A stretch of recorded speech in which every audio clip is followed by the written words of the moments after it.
This is GIFT's Precision Recovery Program Statement 2. This is Statement 2 of 11 treatment statements in the GIFT's Precision Recovery Program. Okay, let's start with Statement 2. Okay, in Statement 2 is each person has different behavior histories related to substances, therefore different treatment strategies are critical for treatment goal attainment. This says basically to meet a goal, can't have a one-size-fits-all system. So not everybody's just an addict and everybody gets one treatment that's exactly the same in one goal. Okay, you have each individual will have their own goals, okay, based on the different behavior histories related to their addiction behavior traps. This is a departure from the one-size-fits-all treatment approach used by most traditional treatment systems.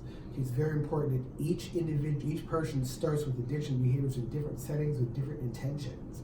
So that means there's different functions of the behavior. So one person's addiction behavior is different than another person's addiction behaviors. There's no one-size-fits-all system. There's individualized treatment plans based on how you got into addictions and how you got out of. I usually look at the forest analogy of being lost in the woods. Okay, how you got lost in the woods might be different than how I got lost in the woods. So how I find my way back to where I was is going to be different than how you find your way back to the way you are. Okay, the different functions or histories of addiction behaviors, early experiences with the drug taking, you set the tone or the function or functions of your behavior. Yeah, so like let's look at maybe AA for example. You know, it's a very standardized program. It offers 12 steps. So what I find is that I enjoy the social aspect of it. I enjoy being around people. That's one thing that I do like going and doing. Do I have to stop going to that program? You do not have to stop going to a program that's helping you meet your goals. Although GIFTS is not an AA or 12-step program, you do not have to stop going to programs or using interventions that are helping you meet your goals. If you're looking for a social function, where some people who do, AA may work for them. That may explain the portion of the population that AA does work for. So if the program is working for you, you do not have to stop attending. Yeah, because I started going to AA because I was lonely and I felt isolated, and that was good for me. Yes. So a lot of my addiction didn't start from that, but it was later down the road that I found myself lonely because people started not wanting to be around me. Yes.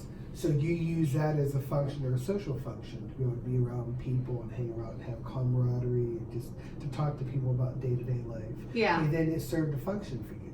But one size fits all would mean that would work for everyone, and it doesn't.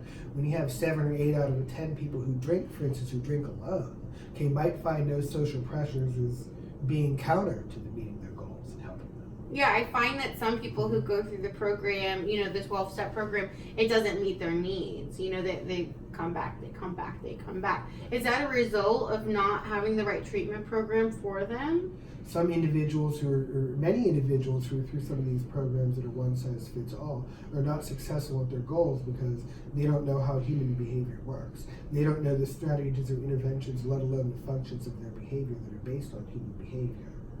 So how do we find out how I got into the forest of addiction? I'd have to look at a past history, background history, look at functions of your early drug-taking behavior, and if any new functions have developed and about when. Oh yeah, that makes sense. So when is that done? When do you get all that history from me? During an initial assessment, it's usually a 2-hour session that I have in the very beginning to introduce and to come up with an intervention portfolio designed just for you. Okay, well, I've been doing it for so long, I can't even remember when I started. We have to go all the way back from like childhood. You have to go all the way back to when you first used, and the only background information we need in our program is that's just specifically related to your substance abuse or your addiction behavior trap history. Does family history play a part into that? It may for some individuals. Another individual that may have nothing to do with their behavior. Yeah, because I know some people who can just drink on the weekends and they drink every weekend, but for me, I just can't. I can't. It's different for me than most. I would like to get to the point where I could just drink on the weekends. Is that something that's doable? Some people, it may be harder based on their behaviors and based on their histories, but it's still doable. It's still possible. Since addiction behavior traps are behaviors can be changed.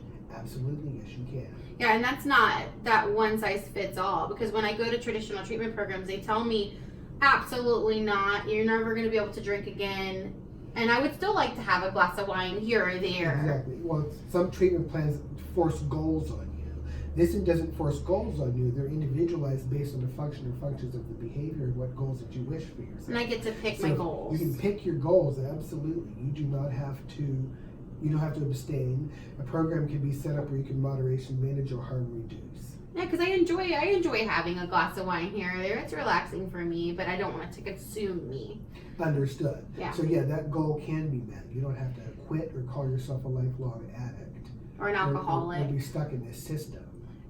For me, it feels almost degrading when I say, hi, I'm an alcoholic, and I don't always want to be an alcoholic. Yeah, and you don't have to call yourself that anymore if you don't wish. If you wish, if it helps you meet goals, then continue to do so. Yeah, I just feel like judgment's cast on me when I label myself, when I don't feel like I meet, that I feel like I meet a little box. And I just don't want to keep going with that. And I think that it's a great thing that I don't have to call myself an alcoholic. It's very empowering to me to say I'm not an alcoholic. I have a behavioral trap.